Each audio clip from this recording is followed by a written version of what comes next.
تو یہ نصیحتیں کرنے کے لیے تقریباً بلا ناغہ اب اس زمانے کے اندر ہر جمعے کو 10 منٹ سے لے کر آدھا پونا گھنٹہ نصیحت ہوتی ہے، پھر ماہانہ نصیحت ہوتی ہے، پھر جو لوگ خانقاہوں سے جڑے ہوئے ہیں وہ خانقاہوں میں جا کر روزانہ ذکر کرتے ہیں، پھر اس کے بعد 2 منٹ 5 منٹ اپنے شیخ کی کچھ نصیحت بھی سن لیتے ہیں۔ لیکن اس کے باوجود ہم سے غلطیاں کوتاہیاں ہو جاتی ہیں۔ اس کے لیے قرآن نے کہا ہے یا ایھا الذین آمنوا اتقوا اللہ، اے ایمان والو ڈرو اللہ سے۔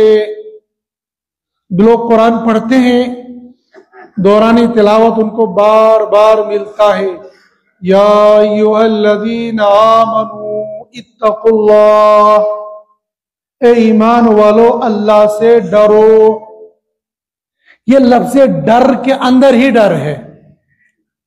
استاد جی سے ڈر نہیں لگتا، قاری صاحب سے ڈر نہیں لگتا، اپنے پیر سے ڈر نہیں لگتا۔ یہ لفظ ڈر سن کر ہی بندہ ڈر جاتا ہے۔ لیکن وہ جو مطیع اور فرما بردار ہوتا ہے، جو ہٹ دھرم ہوتا ہے، اس کو مرغا بھی بناؤ تب بھی اس پر کوئی اثر نہیں پڑتا ہے، پٹائی بھی کرو تب بھی اس پر اثر نہیں پڑتا۔ لیکن ایسے لوگ بہت کم ہوتے ہیں۔ اتنا ہی کہہ دو بھائی ڈرو، حضرت آ رہے ہیں، پیر صاحب آ رہے ہیں، شیخ صاحب آ رہے ہیں، استاد جی آ رہے ہیں، محتم صاحب آ رہے ہیں، امام صاحب آ رہے ہیں، قاری صاحب آ رہے ہیں، بس یہ لفظ ڈر سے ہی ڈر پیدا ہو جاتا ہے۔ اسی لیے اللہ پاک ایمان والوں کو ہر مرتبہ کہتے ہیں اتقوا اللہ، ڈرو تم اللہ سے۔ ساتھ اللہ پھر بھی کہتے ہیں اللہ سے ڈرو۔ جب بندے کے ڈرنے سے بندہ ڈر جاتا ہے تو جب بندے کو یہ کہا جائے گا اللہ سے ڈرو تو کیا بندہ ڈرے گا نہیں؟ یقیناً ڈرے گا، مگر پھر بھی ہم لوگ نہیں ڈرتے ہیں۔ کتنی مرتبہ ہم نماز میں قرآن سنتے ہیں، کم سے کم اتنا ترجمہ تو ہم کو آتا ہے یا ایھا الذین آمنوا اتقوا اللہ حق تقاتہ ولا تموتن الا وانتم مسلمون، یا ایھا الذین آمنوا اتقوا اللہ وقولوا قولا سدیدا۔ ایسی بہت ساری آیتیں نماز کے اندر پڑھی جاتی ہیں جس میں اللہ کہہ رہے ہوتے ہیں ڈرو، لیکن ڈرے گا تو وہ جو مسجد میں ہوگا، جو مسجد میں ہوگا نہیں تو وہ ڈرے گا کیسے؟ ہم لوگ کہتے ہیں 2 رکعت نماز امام صاحب کے پیچھے، اور یہاں اللہ اکبر کہی تو چل رہے ہوتے جیول میں، چل رہے ہوتے ہیں بازار میں، چل رہے ہوتے ہیں ویو مال میں، چل رہے ہوتے ہیں ادھر چوک چوراہے پر۔ آج ہی آزما لینا مغرب میں، مغرب کی نماز میں تو امام زور سے قرات کرتے ہیں، اور بالکل نماز پڑھنے کے بعد باہر نکلنا، جو بے تکلف دوست ساتھی ہوگا اس سے پوچھنا کہ امام صاحب نے پہلی رکعت میں کون سی سورت پڑھی تھی۔ عام طور پر تو علم ترا کے بعد ہی پڑھتے نا امام صاحب، تو ویسے تو ہم سب لوگوں کا حال یہی ہے، حافظ کا بھی غیر حافظ کا بھی، علم ترا کے علاوہ جیسے کوئی سورت ہمیں یاد ہی نہیں ہے۔ اور مسلمانوں نے تو ٹھیکہ لے رکھا ہے کہ علم ترا سے لے کر والناس، اس کے علاوہ کچھ یاد کرنا ہی نہیں ہے۔ زندگی گزر جاتی ہے صبح کو سورہ یاسین کی تلاوت کرتے ہوئے، لیکن یاسین شریف یاد نہیں ہوتی ہے۔ وہ عمل کے لیے نہیں بلکہ رزق کی تنگی سے بچنے کے لیے مغرب کے بعد یا عشاء کے بعد سورہ واقعہ پڑھتے ہیں۔ ایک زمانہ گزر جاتا ہے لیکن سورہ واقعہ یاد نہیں ہوتی ہے، سورہ رحمان یاد نہیں ہوتی ہے، سورہ ملک یاد نہیں ہوتی ہے۔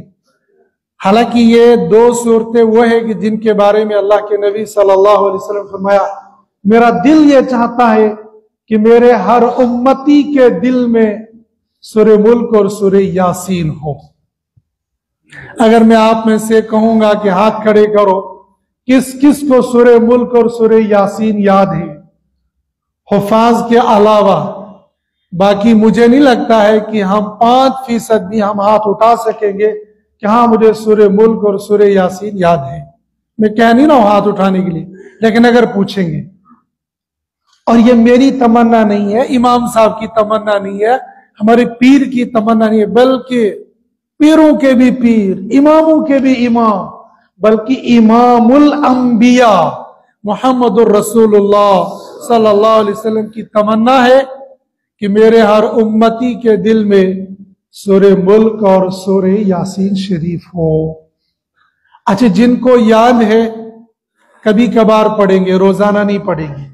جن کو یاد ہے ان کو کوشش کرنی چاہیے کہ مغرب کی نماز کے بعد ہم لوگ زیادہ تر 2 رکعت پڑھتے ہیں، اس لیے کہ زیادہ ہم پڑھیں گے تو پھر اعمال زیادہ ہو جائیں گے. ہمارے پاس تو اوور لوڈنگ میں اعمال ہیں، اس لیے زیادہ پڑھنے کی ضرورت ہی نہیں ہے. نفل تو ختم ہے، بالکل جیسے ہمارے سبجیکٹ سے وہ ختم ہو چکا ہے. خاص طور پر ہم جو اپنے آپ کو کہتے ہیں ہم دیندار ہیں، ہم تہجد گزار ہیں، ہم سے نوافل ختم، لیکن نوافل پڑھنے چاہیے. حضرت شیخ نے ہی اسی فضائل اعمال کے اندر لکھا ہے کل قیامت کے دن جو کچھ کمی کوتاہی ہوگی وہ نوافل کے ذریعے سے پوری کر لی جائے گی. کیا ہم میں سے کوئی یہ گارنٹی دے سکتا ہے کہ میرے فرائض مکمل نکل جائیں گے؟ میں نے تو ابھی عرض کیا نا کہ مغرب کے بعد دیکھ لینا، آج ہی تجربہ کر کے دیکھ لینا، پوچھ لینا بھائی کون سی سورت پڑھی تھی، وہ سر کو کھجلانے لگ جائے گا. ذہن میں شم مگر جائے پر شم نہیں ہو نہیں نا، ذہن میں ہے زبان پر آ نہیں رہی ہے، ورنہ ذہن میں ہے نہ زبان پر ہے، وہ تو امام صاحب کے پاس ہی ہے. بلکہ ایک ساتھی تو مذاق کر رہا تھا، امام صاحب پریزنٹ ہم بات کو رکعت پڑے تمیز تحسین میں پتا گویا وہ مجھے ہی طنز کر رہا تھا، کہتا مجھے بتا رہا ہے، وہ میرا ساتھی تھا، کہتا امام صاحب سے پوچھ لینا اس کو بھی یاد نہیں ہوگا کون سی سورت پڑھی. میں نے کہا کیوں؟ کہتا امام صاحب میں ریکارڈ میں گھومتا میں سیدھے پہ پڑھوں. لیکن شاید اس نے تو مذاق میں مجھے کہا، بعد میں سوچنے لگا یار سچ مچ میں شاید ایسا ہوتا ہے کہ اگر مجھے یہ پوچھیں گے آج فجر میں کون سی سورت پڑھی تھی تو شاید میں بھی سوچ میں پڑ جاؤں گا. ایسا نہیں ہے کہ فٹ سے میں بول دوں گا میں نے یہ سورت پڑھی تھی. ہاں وہ بات الگ ہے، ادھر ادھر ذہن کیا ہوگا، لیکن پھر بھی ہم سے کوتاہی ہو جاتی ہے، پڑھنے والے سے بھی پڑھانے والے سے بھی. جب ہماری غفلت کا عالم یہ ہوگا پھر ہم قرآن کہاں سے پڑھیں گے؟ لیکن میری گزارش ہے کہ مغرب کی نماز جن لوگوں کو سورہ ملک اور سورہ واقعہ زبانی یاد ہے، مغرب کے بعد 2 رکعت سنت اور 2 رکعت نفل جو نماز کے نفل ہیں. ہمارے استاذ محترم حضرت مولانا مفتی محمد سعید صاحب پالنپوری نور اللہ مرقدہ نے کہا تھا کہ بچوں تم کو تو مغرب کے بعد درسگاہ میں آنا ہوتا ہے، یہ دورے کے سال میں کہا تھا، اور دورے کے سال میں چونکہ دارالعلوم میں مغرب کے بعد بھی استاذ پڑھاتے ہیں، چھوٹے مدرسوں میں استاذ نہیں پڑھاتے خود بچے پڑھتے ہیں، کہ تم کو گھنٹہ پڑھنا ہوتا ہے، اس لیے تم یہ کام کر لیا کرو 2 سنت 2 نفل اس کے بعد 2 اوابین، بس تمہاری 6 اوابین کا ثواب اس میں مل جائے گا. لیکن اگر ہم وہ 2 اوابین نہیں پڑھ سکتے، کم سے کم 2 سنت اور 2 نفل جو نماز کی رکعتوں میں شمار ہوتے ہیں، کم سے کم وہ 4 رکعت ہم ضرور پڑھ لیا کریں. جن کو سورہ ملک یاد ہے تو پہلی 2 رکعتوں میں سورہ واقعہ پڑھ لے سنتوں میں، اور دوسری 2 رکعتوں میں سورہ ملک کو پڑھ لے، تو ان کے پڑھنے کا بھی ثواب ملے گا اور نماز میں پڑھنے کا بھی ثواب مل جائے گا. نماز بھی ہو جائے گی، اور جو حدیث میں ترغیب آئی ہے کہ رات کو سورہ ملک اور سورہ واقعہ پڑھ کے سویا کرو، وہ بھی ہمارا مسئلہ حل ہو جائے گا. جن کو یاد ہے وہ یہ کرے، اور جن کو یاد نہیں ہے وہ آج ہی نیت کر لے کہ ہم انشاءاللہ سورہ ملک اور سورہ واقعہ اور سورہ یاسین کو زبانی یاد کریں گے انشاءاللہ. جوان تو جوان کریں گے ہی،